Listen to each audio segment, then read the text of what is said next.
Hi, welcome to the Buzz, and this is Monique Madrid, and I have the wonderfully talented Sam Farmer with me. Thank you. Yeah, man, you're awesome, and we want to promote Cry for the Bad Man. So let's just get into it right away. This isn't your first feature. Obviously, you've done features before, but from your first feature to this, what were some of the differences and the experiences when you came up with this concept? First feature, way more panic attacks, Mm-hmm. much more unmanageable schedule, spread out, nights and weekends, almost no budget. This time, we did it the right way. We became SAG signatory. We raised money for it. Everything was meticulously planned. 11-day shoot. Could not have gone any smoother. Got really. it. And now, were you working with a lot of the same crew?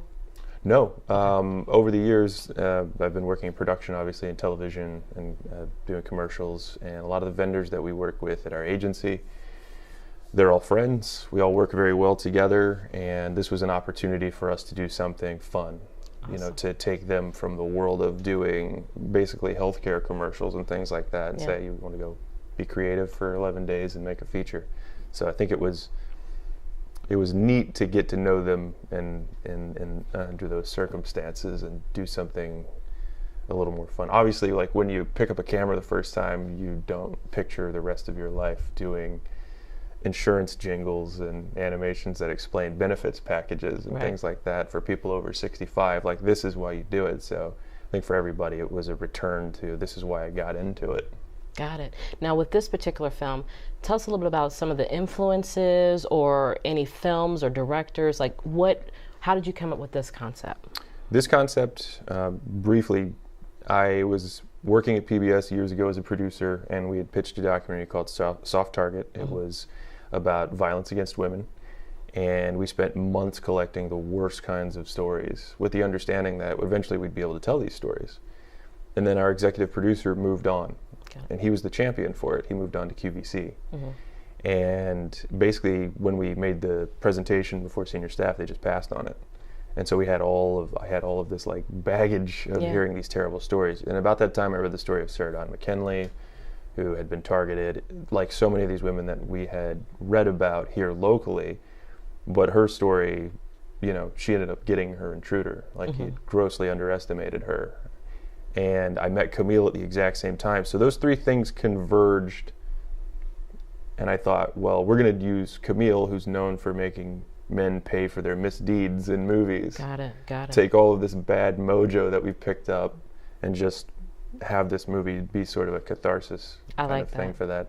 And then on top of that, you know, it's kind of a Western. Yeah. A lot of it's patterned after High Noon. So we threw a little bit of Western influence into it. My grandma loves Westerns, so I definitely know about High Noon. Yes, Nice. It's just awesome. But yeah, so one, thank you for even putting a strong woman character into the film. You know what I mean? And not making it the typical, you know how women are portrayed in the film. So I really appreciate that. So without giving too much of this film away, tell us about it, you know, the plot, and then also tell us what your vision is for the future of this film.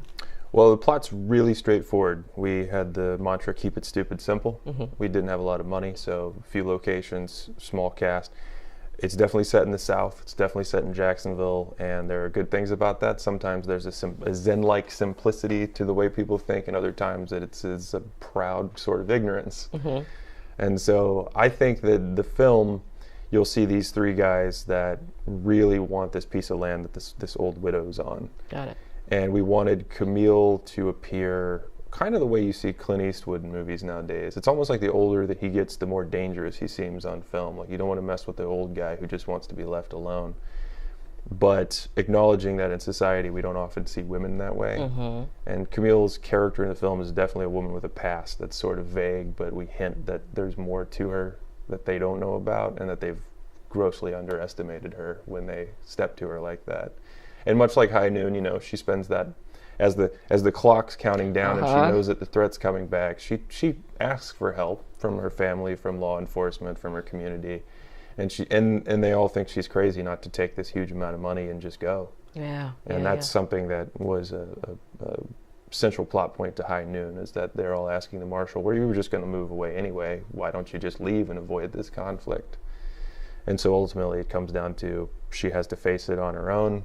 Yeah. And you find out right away that she's despite her age and her perceived vulnerability, that she's more than capable of doing tough. it. Yeah, that's what's up. So really quickly, because we do have to wrap up, tell us where we can find you and how we can get to know more about this film. Easiest way to get information about the movie is to just follow us on social media. Facebook.com/cryforthebadmanmovie. Same thing on Instagram. You can go to cryforthebadmanmovie.com and it will link you to all those social media spots. And as we add, convention appearances or festival. Thank you, Sam, so much for coming out. We really appreciate you. Thank you. Yeah, Jacksonville, Sam Farmer. He is a dope filmmaker in Jacksonville. We're really honored that he is still here in Jacksonville and still filming in Jacksonville. Please check him out. Cry for the Bad Man will be at Sunray Cinema January 19th at 2 p.m. You can either get tickets at the ticket booth or you can go to sunraycinema.com and purchase online. Thank you, Buzz, as always, and we are